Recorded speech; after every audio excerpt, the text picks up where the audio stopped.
አባት ሆይ በኃጢአት ነፍሱን ያጠፋሁት ልጅህን ተቀበል። የኃጢአት መጠራቀሚያ ዋሻ የሆንኩት ልጅህን ራራልኝ።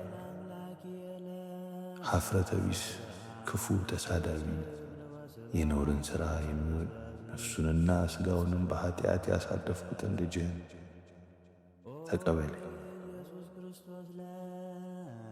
ለዲያብሎስ ፈቃድ ራሱን ባሪያ አድርጎ ያስገዛውን ልጅህን ተቀበለኝ። ስነ ምግባር የጎደለው ራሱን መግዛት ተስኖት መደድ የሆነ በመስረቅና በመቀማት በኃጢአት ርኩሰት ለወደቅኩት ልጅህ ራራልኝ።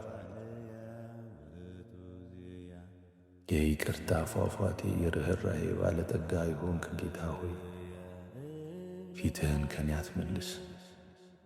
ማረኝ፣ ይቅርም በለኝ። ጌታ ሆይ አላውቅህም አትበለኝ። ጌታ ሆይ እስከ ዛሬ የት ነበርክ ብለህም አትቆጣብኝ።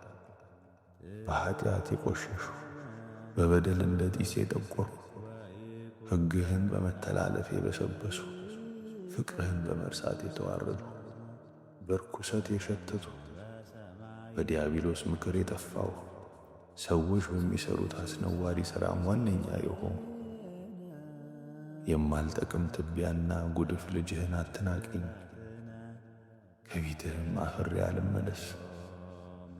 መምህሬ ሆይ ከኔ አትራቅ፣ ራራልኝ፣ አድነኝም። ሰውን ወዳጅ ሆይ አንተ የኃጢአተኛን በንስሐ ከክፉ መንገዱ መመለሱን እንጂ መጥፋቱን እንደማትሻ አውቃለሁና ተመልሰህ እስክትረዳኝና ምሕረትህንም እስካገኝ ድረስ አላርፍም።